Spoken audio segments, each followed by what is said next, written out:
দুই চোখের অন্ধ তার কাছে চলে গেলেন। আসসালামু আলাইকুম ওয়া রাহমাতুল্লাহ। ওয়া আলাইকুম আসসালাম ওয়া রাহমাতুল্লাহি ওয়া বারাকাতুহু। কে ভাই তুমি আছো?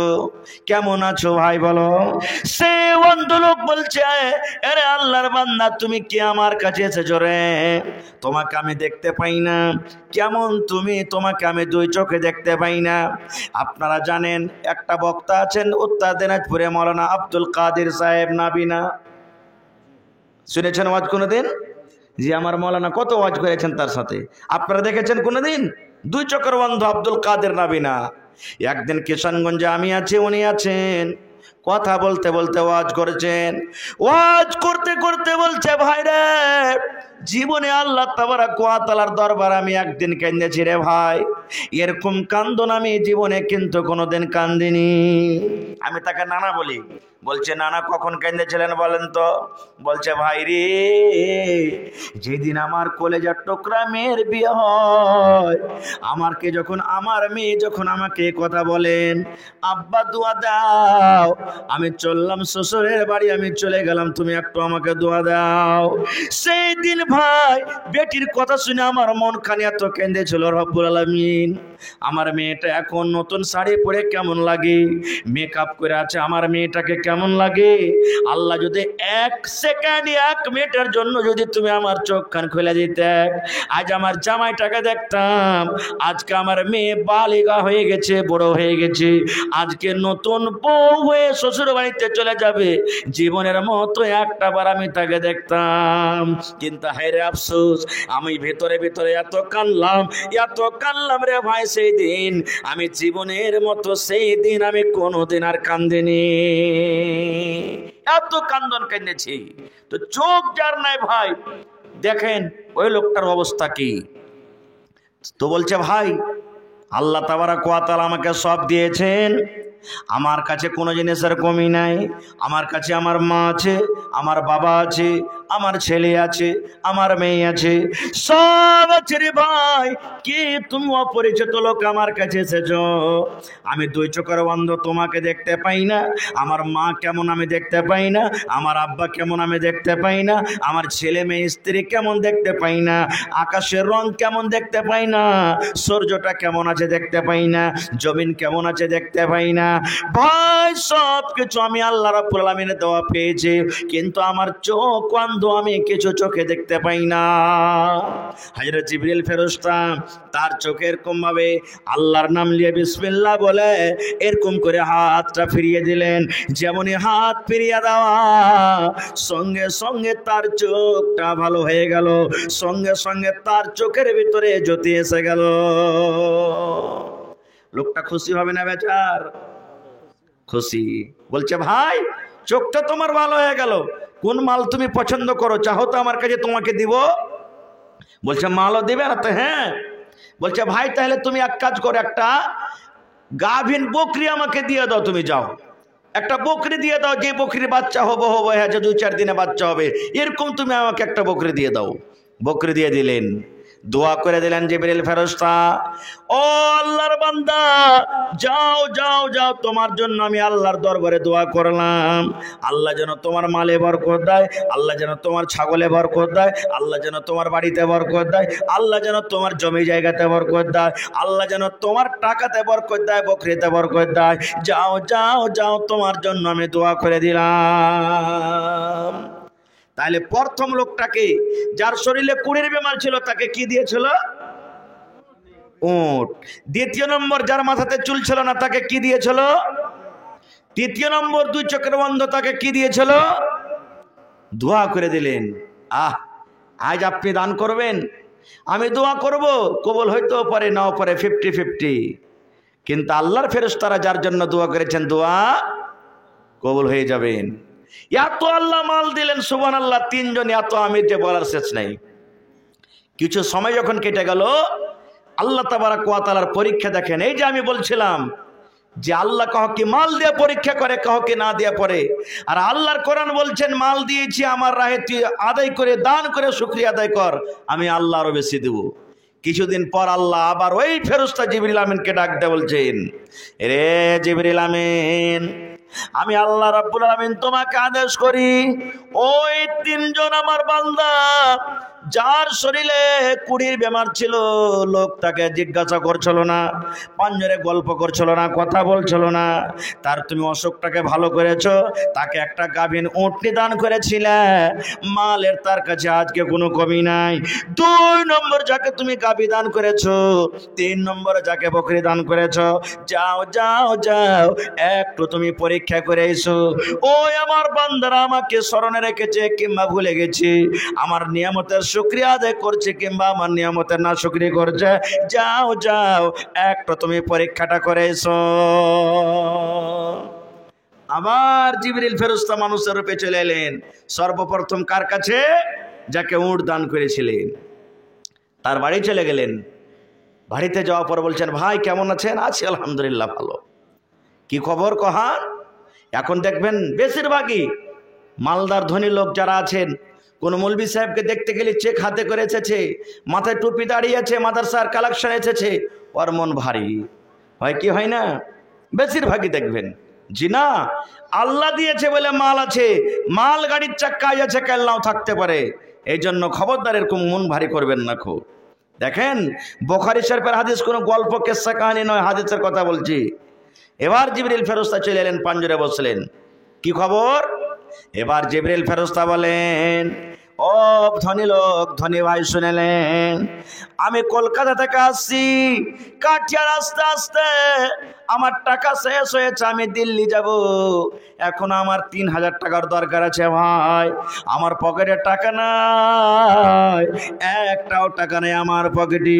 আল্লাহ তোমার কাছে মাল দিয়েছে, তোমার কাছে উট আছে, তোমার কাছে মাল আছে, আল্লাহ তোমাকে জমির মালিক করেছে, আল্লাহ তোমাকে বাড়ির মালিক করেছে, তুমি ধনী লোক, দাদু গো দয়া করে 3000 টাকা তুমি আমাকে দিয়ে দাও, যেন আমার আসল বাড়ি আমি দিল্লি পৌঁছে যাই। জিবরিল আমিন বলছেন এরকম ভাবে যে আমাকে দাও ভাই কিছু টাকা, আমি গরিব, আমার কাছে কিছু নাই, টাকা শেষ হয়েছে, আমাকে সাহায্য করো। এরকম করে যখন বলা, রাসূল বলছেন, ওই লোকটা বলছেন যে তোর বাপের কি কামাই করা আছে, এত টাকা তোকে দিব, হট আমার উঁচা গলি থেকে, তোর মতন লোকের দরকার নাই, নেমে যা, তুই আমার দরবার থেকে হটে যা। কিন্তু জিবরিল আমিন বলেন, ভাই রে তুমি চিন্তা করো না, আল্লাহ তোমাকে মাল দিয়েছে, তোমার মাল কায়েম থাকবে, দাও ভাই টাকা দাও, তুমি 3000 টাকা মাত্র আমাকে দিয়ে দাও, দাও ভাই, আল্লাহ তোমাকে মাল দিয়েছে, সম্পদ দিয়েছে, তুমি আল্লাহর শুকরিয়া আদায় করো। এরকম ভাবে জিবরিল আমিন বলতে থাকেন। এক কথা দু কথা নিয়ে ওই ধনী লোকটা জিবরিল আমিনকে ধাক্কা দিতে একবারে রাস্তাতে নামিয়ে দিয়েছে। আর নামিয়ে দেওয়ার পর বলছেন, রে আল্লাহর বান্দা দরবেশ ফকির, আমার মতো ধনী লোক তোকে এত টাকা দিতে পারবে না। আর কি ফকির মিসকিন নাই যে তোকে একলা এতটি টাকা দিয়ে দিব, হট তুই আমার দরবার থেকে, তোকে দিতে পারবো না। খুব এই যে যেমনই উঁচা গলি থেকে নামিয়ে দেওয়া, জিবরিল আমিন তাকে স্মরণ দেওয়াইছেন, বলছেন, ভাই তুমি ওই দিনটাকে, ওই সময়টাকে, ওই টাইমটাকে তুমি স্মরণ করো, যখন তোমার পাঞ্জরে কেউ আসছিল না, তোমার কাছে মাল ছিল না, তোমার শরীরে কুড়ির বেমার ছিল, তুমি ভুলে গেছো আল্লাহর নিয়ামত পেয়ে। তখন লোকটা অহংকারী করে বলছে, খবরদার এগুলো বাজে কথা বলবি না, আমাকে কখন রোগ হয়েছিল রে, আমি কখন গরিব ছিলাম, সারা জীবন তো আমার কাছে ধনমাল আছে, আমি ভালো মানুষ আছি, আমাকে এরকম কোনোদিন কিছু হয়নি।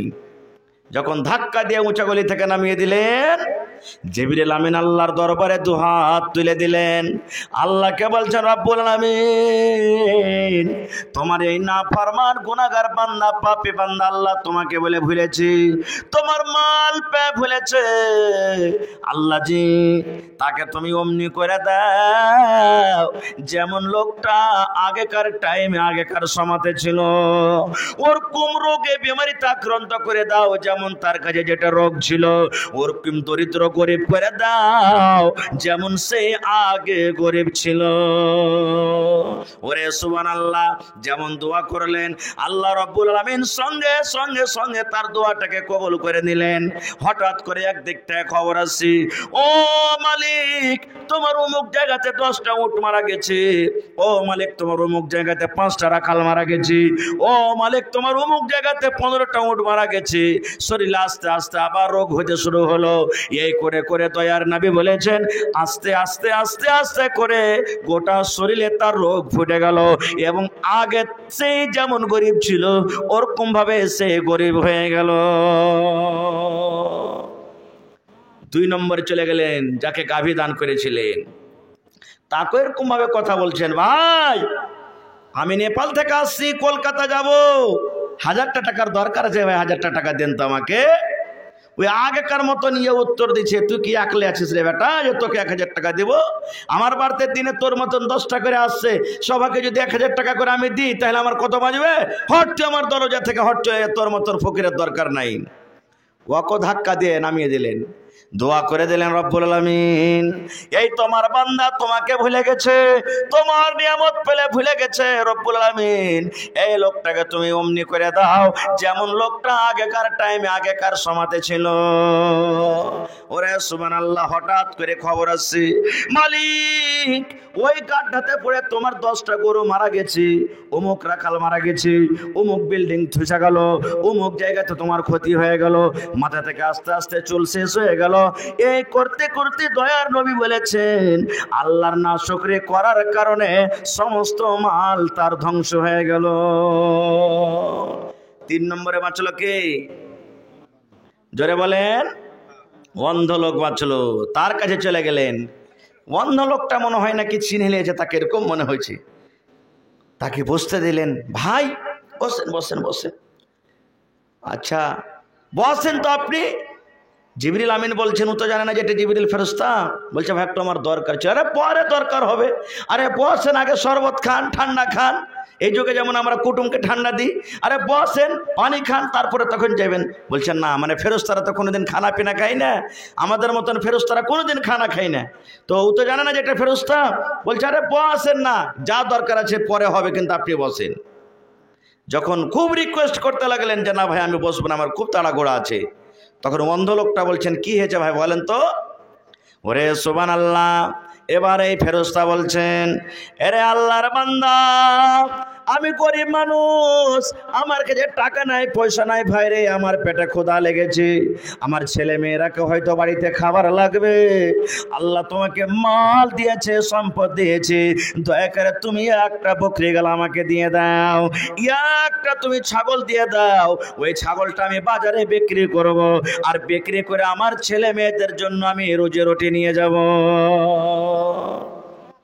সুবহানাল্লাহ। ওই লোকটা তখন কি বলছেন, ভাই একটা তুমি বকরি চাইছো, হাত খানটাকে ধরে টানতে টানতে টানতে যে জায়গাতে যে ময়দানে বকরি রাখা আছে ওই ময়দানটাতে নিয়ে যা। বলছে ভাই একটা বকরি কেন, তোমার 6টা বকরির দরকার আছে, তুমি নিয়ে চলে যাও, কারণ আমি জানছি যে তোমার মতনই লোক একটা আমাকে সেরকম ভাবে বকরি দান করে গেছিল।